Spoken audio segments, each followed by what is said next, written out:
Hello guys, कैसे हैं आप सब लोग। माय डीमन वाइफ की एपिसोड 43 के साथ हाजिर हूँ। डीमन क्वीन जियांग से कहती है जल्दी से इनको पिक्चर दिखाओ और इनसे पूछो क्या इन्होंने इस चीज को देखा हुआ है। जियांग अपने पास से गलत पिक्चर निकाल लेता है और उन्हें दिखाकर कहता है क्या तुम लोगों ने इस चीज को देखा है। वो सारे मॉन्स्टर्स आगे से हंसना शुरू कर देते हैं। जियांग जल्दी से दूसरी पिक्चर निकालता है और उनसे कहता है सॉरी, मैंने गलत पिक्चर निकाल ली थी। अब बताओ क्या तुमने इस चीज को देखा है। कांटू की क्वीन उनकी बात सुनकर क्वीन से कहती है वो लोग हमारे साथ कोऑपरेट नहीं कर रहे, वो बताना नहीं चाहते और वो ये कह रहे हैं कि इस सोर्स से निकलने वाली एनर्जी पर वो जिंदा है, इसलिए वो इसकी हिफाजत करेंगे और हमें इस बारे में नहीं बताएंगे। ये सुनते ही क्वीन को बहुत ज्यादा गुस्सा आता है और वो अपनी डीमन फॉर्म में आ जाती है। डीमन फॉर्म में वो अपनी इवल बाउंड्री फोर्स को चारों तरफ फैला देती है, जिसे देखकर वो मॉन्स्टर बहुत ज्यादा घबरा जाते हैं और उनसे कहती है तुम्हारी हिम्मत कैसे हुई डीमन क्वीन की बात ना मानने की। जियांग से देखकर हैरान हो जाता है और कहता है लास्ट टाइम मैच के दौरान इसने अपना कंट्रोल खो दिया था, लेकिन यहाँ पर ये बहुत ज्यादा स्टेबल है। डीमन क्वीन जियांग से कहती है यहाँ पर बहुत ज्यादा एनर्जी है, मैंने उस एनर्जी का कुछ हिस्सा एब्जॉर्ब किया है, इसलिए मैं बहुत ज्यादा स्टेबल हूँ, मैं अपनी डीमन फॉर्म को बरकरार रख सकती हूँ। जबकि कांटू की क्वीन शर्माते हुए कहती है ये मेरी डीमन क्वीन है, इसी वजह से मैं इसकी गुलाम हूँ क्योंकि इसके पास बहुत ज्यादा पावर है। डीमन क्वीन की पावर देखकर वो सारे मॉन्स्टर वहाँ से भाग जाते हैं। कांटू की क्वीन भी उससे कहती है अब जबकि वो यहाँ से जा चुके हैं तो मुझे भी वापस चले जाना चाहिए। डीमन क्वीन उससे कहती है चलो ठीक है, तुम भी वापस आ जाओ। वो वापस उसके ब्रेसलेट में चली जाती है। जियांग कहता है चलो ये मसला तो हल हो गया, अब हम आगे बढ़ सकते हैं। जियांग कांटू की क्वीन को अपने साथ देखकर बहुत ज्यादा खुश हो जाता है और कहता है अब हमारे पास लेवल एस का एक मॉन्स्टर है, हमें किसी भी मॉन्स्टर से डरने की जरूरत नहीं। लेकिन साथ ही वो ये सोचता है अगर ये हर वक्त उसके बाजू पर रहेगी तो हमारे प्राइवेट मूवमेंट्स में भी दखल अंदाजी करेगी और ये हर वक्त घूर घूर कर हमें देखती रहेगी। क्वीन जियांग से कहती है इन गंदे मॉन्स्टर्स को मारने की वजह से इनका ब्लड मेरे कपड़ों पर लग गया है और मेरी बॉडी से भी स्मेल आ रही है। जियांग अपने पास से कपड़े निकालता है और उसे कहता है मैंने तुम्हारे लिए पहले से कपड़े बनाकर रखे हुए हैं, तुम इन्हें पहन सकती हो। क्वीन उसे कहती है कपड़े तो ठीक है लेकिन मैं नहाऊंगी कहाँ पर, बिना नहाए कपड़े पहनने का क्या फायदा। दूसरी तरफ एली और मोटो उन बैड मॉन्स्टर्स से निमटने के बाद आगे की तरफ चल रही होती है, जबकि एली उन बैड मॉन्स्टर्स का गोश्त खा रहा होता है। मोटो हैरान होकर एली से पूछता है क्या तुम्हें पक्का श्योर है कि इसमें पॉइजन नहीं है। एली उसे कहता है हाँ, तुम भी इसे खा सकते हो, ये बस थोड़ा सा चबाने में हार्ड है लेकिन इसमें पॉइजन नहीं है। यहाँ इस माउंटेन में ऐसा कुछ भी नहीं जिसे हम लोग खा ना सके। मोटो से कहता है अच्छा ठीक है, मुझे नहीं चाहिए, मुझे नहीं खाना। मोटो एली से कहता है सामने देखो, यहाँ पर टनल का एंड हो रहा है। एली उसे कहता है इसे देखकर लगता है ये तो एक बड़ा सा दरवाजा है। वो दोनों उस बड़े से गेट के सामने जाकर खड़े हो जाते हैं। मोटो उसे देखकर चिल्लाना शुरू कर देता है और कहता है ये तो बहुत ज्यादा बड़ा गेट है, हमारे किंगडम के गेट से भी बहुत बड़ा है, हम लोग आगे नहीं बढ़ सकते, चलो वापस चले। एली आगे बढ़ता है और उसे कहता है हमें वापस नहीं जाना, अगर ये एक गेट है तो मैं इसको ओपन करूंगा। एली आगे बढ़ता है और उसे धक्का देता है लेकिन वो गेट हिलता भी नहीं। एली के बहुत ज्यादा जोर लगाने के बाद जब वो दरवाजा नहीं खुलता, मोटो उसे कहता है एली ये डोर बहुत ही बड़ा है और बहुत ही भारी है, तुम इसे नहीं खोल पाओगे, चलो वापस चलते हैं। एली उसे कहता है नहीं, मुझे टीचर माई यासू ने कहा था कि कभी भी हार मत मानना, अपनी लिमिट्स को क्रॉस करना। वो साथ ही फिर से धक्का लगाना शुरू कर देता है। इस बार वो अपनी बाउंड्री फोर्स का भी इस्तेमाल करता है और फायर फिस्ट के साथ उस दरवाजे को धक्का देता है। एली फिर से बहुत ज्यादा जोर लगाने के बाद कहता है ये दरवाजा तो ओपन होने का नाम ही नहीं ले रहा। फिर वो अपनी लिमिट्स को क्रॉस करते हुए 200% स्ट्रेंथ इस्तेमाल करता है, जिससे वो दरवाजा ओपन होना शुरू हो जाता है। मोटो से कहता है देखो ये दरवाजा ओपन हो रहा है। आखिरकार एली बहुत ज्यादा जोर लगाने के बाद उस दरवाजे को खोल देता है और वो दोनों अंदर चले जाते हैं। मोटो एली से कहता है जरा रुको, हमें नहीं पता कि अंदर क्या हो सकता है। एली उसे कहता है तुम्हें हमेशा घबराने की जरूरत नहीं।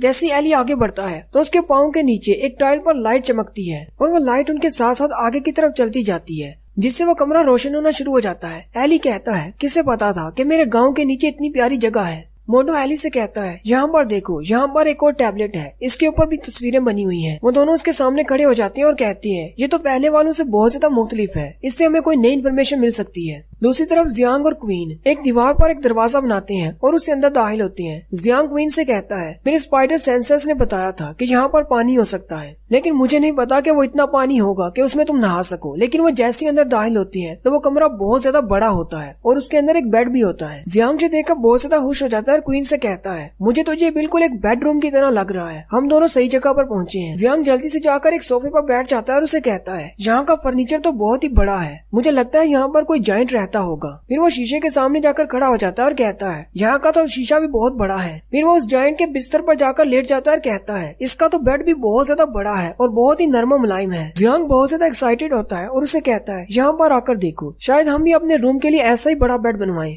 जबकि क्वीन दूसरी तरफ चली जाती है। सामने बाथरूम होता है जहाँ पर एक बड़ा सा पूल होता है जिसमें पानी नहीं होता। वहीं दीवार पर 4 बटन लगे होते हैं। क्वीन एक बटन को प्रेस करती है। उस पूल के पास दीवार पर एक ड्रैगन स्टैचू लगा होता है जिसमें से गर्म पानी निकलता है और वह सारा पूल भर जाता है। क्वीन कहती है तो इसका मतलब मैं यहाँ पर नहाकर अपने कपड़े चेंज कर सकती हूँ। ये देखकर जियांग बहुत ज्यादा खुश हो जाता है और कहता है ये तो बहुत ही बड़ा बाथ टब है, हम दोनों इसमें नहा सकते हैं। जियांग जल्दी से आगे बढ़ता है और उस टब में छलांग लगाने लगता है और कहता है मेरे पास से भी बहुत ज्यादा स्मेल आ रही है, मुझे भी नहाना है, इतना बड़ा है, हम दोनों इकट्ठे नहा लेंगे। जियांग अभी अपनी पैंट उतार ही रहा होता है कि क्वीन खांसना शुरू कर देती है और उसे कहती है क्वीन तुम्हारे साथ नहीं नहाना चाहती, इसलिए यहाँ से दफा हो जाओ। जियांग बेचारा चेहरा लटकाकर वहाँ से बाहर निकल आता है और कहता है अच्छा ठीक है, तुम नहा लो। क्वीन शर्माते हुए उसे कहती है अगर तुम्हें नहाना है तो पहले मुझे नहा लेने दो, उसके बाद आकर नहाना। जियांग उसे कहता है अच्छा ठीक है, मुझे पता है। जियांग बाहर जाते हुए दरवाजा बंद कर देता है, लेकिन दरवाजा क्योंकि बहुत बड़ा होता है इसलिए उन दोनों दरवाजों के बंद होने के बाद भी उसके दरमियान का गैप इतना बड़ा होता है कि जियांग अंदर आसानी से देख सकता है। क्वीन अंदर अपने कपड़े उतार रही होती है जबकि जियांग बाहर से उसे देख रहा होता है। क्वीन आहिस्ता आहिस्ता अपने सारे कपड़े उतार देती है। जियांग बाहर खड़ा उस गैप में से उसे देख रहा होता है और उसकी नाक से खून निकल रहा होता है। जियांग कहता है मुझे नहीं लगता कि मैं उसे ज्यादा देर इस तरह देख सकता हूँ, हालांकि मैंने उसे पहले भी इस तरह देखा हुआ है जब मैं पहली बार यहाँ पर आया था। साथ ही जियांग बाहर चला जाता है और कहता है मुझे उसे इस तरह नहीं देखना चाहिए, जब वक्त ठीक होगा वो खुद ही मुझे सब कुछ दिखा देगी। जियांग के वहाँ से जाने के बाद क्वीन पानी के अंदर बैठ जाती है और सुकून का सांस लेती है। जियांग अपने नाक से खून पोंछता हुआ बाहर की तरफ आ जाता है। जियांग वहाँ पर खड़ा होकर सोचता है इस जगह का हर एक हिस्सा इसी तरफ इशारा करता है कि हमसे पहले भी यहाँ पर कोई रह चुका है,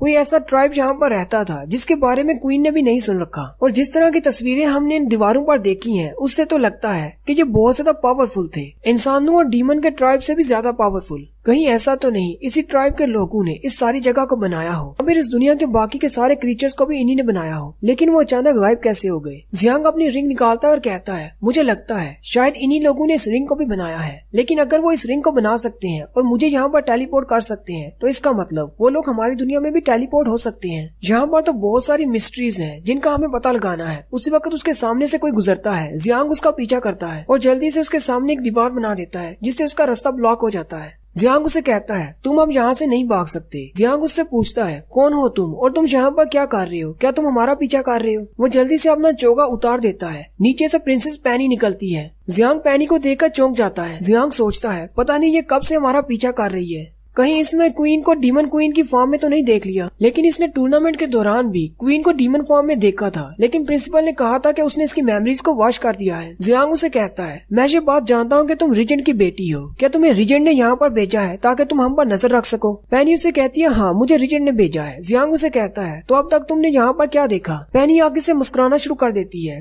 जियांग उससे पूछता है तुम्हें क्या चाहिए हमसे। जियांग पैनी से कहता है तुम ये बात अच्छी तरह से जानती हो कि रॉयल कप का चैंपियन मैं हूँ, अगर तुमने मुझे मारने की कोशिश की तो मैं भी तुम्हारे ऊपर इजी नहीं आऊंगा, मैं भी तुमसे फाइट करूंगा। पैनी उसे कहती है तुमने मुझे बहुत ही गलत समझ लिया है और वो जल्दी से उसके पीछे की तरफ आ जाती है और जियांग की गर्दन पर अपनी तलवार रख लेती है। जियांग से कहती है तुम्हारे पास और कोई चॉइस नहीं, तुम्हें मेरे साथ कोऑपरेट करना होगा, नहीं तो तुम्हारा सर यही जमीन पर पड़ा होगा mister royal cup champion. Jiang बहुत ज्यादा घबरा जाता है और सोचता है सोफी सास ने मुझसे कहा था कि ये रीजेंट की रियल बेटी नहीं है बल्कि एक असैसिन है जिसे रीजेंट ने हायर किया हुआ है, इसलिए अगर ये मुझे मारना चाहती तो अब तक मुझे मार दिया होता। मुझे लगता है शायद इसे मुझसे कुछ और चाहिए। पैनी उससे कहती है जब से तुमने किंगडम छोड़ा है तब से लेकर अब तक मैं तुम्हारे हर मूव पर नजर रख रही हूँ और तुम्हारी बीवी डीमन क्वीन है जिसका नाम इजाबेला ओसा है, क्या मैं ठीक कह रही हूँ। जियांग उसे कहता है अगर तुम मुझे मारना चाहती तो तुम मुझे कब कब मार देती, इस तरह मेरी इंटेरोगेशन नहीं कर रही होती। जियांग ने अपने हाथ में फोर्जिंग वाला पेपर भी पकड़ रखा होता है।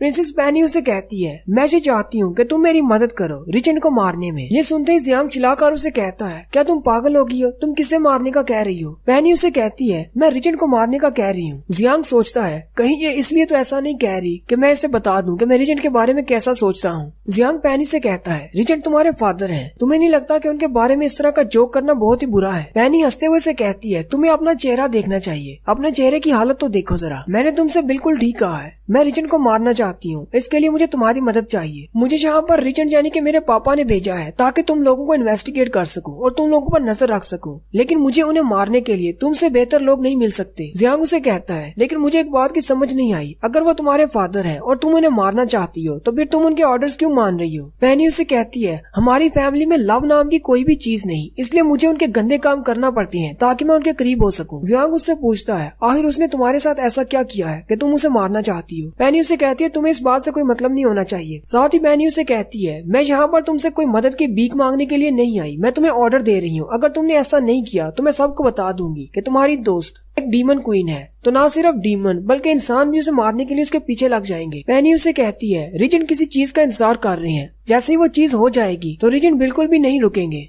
और मैं भी एक अच्छे मौके की तलाश में हूँ। जैसे ही मुझे वो मौका मिल जाएगा मैं उसे अपने हाथों से मार डालूंगी और मैं अपने आप कुछ भी नहीं कर सकती क्योंकि मैं बहुत ज्यादा कमजोर हूँ रिजन के सामने। इसलिए मेरा इंतजार करना, जब मैं तुम्हें इशारा दूंगी तब तुम्हें मेरा ये काम करना होगा। जियांग उससे पूछता है, इसका मतलब ये है कि तुम हमारी साइड पर हो? पेनी उसे कहती है, नहीं, मैं किसी की साइड पर नहीं हूँ। दोस्त का दोस्त मेरा दोस्त और दुश्मन का दुश्मन मेरा दुश्मन। तुम्हें परेशान होने की जरूरत नहीं, मैं तुम्हारी डीमन क्वीन की आइडेंटिटी को किसी के सामने एक्सपोज नहीं करूंगी। लेकिन रिजेंट सिग्नल का इंतजार कर रहे हैं, जैसे उन्हें वो सिग्नल मिल जाएगा वो जंग का ऐलान कर देंगे और अगर ऐसा हो गया तो तुम लोग डीमन ट्राइब का कंट्रोल वापस नहीं हासिल कर पाओगे। फिर पेनी वहाँ से चली जाती है। जियांग कहता है, इसने मुझे किसी सिग्नल के बारे में बताया है, ये तो रिजेंट के बारे में बहुत ही खास इन्फॉर्मेशन है, हमें जल्दी से इस बारे में कुछ करना होगा। और यहीं पर हमारी एपिसोड 43 का एंड होता है। एक्सप्लेनेशन अच्छी लगी हो तो कमेंट करके जरूर बताएं। चैनल को सब्सक्राइब कर दें, वीडियो को लाइक और शेयर कर दें। शुक्रिया।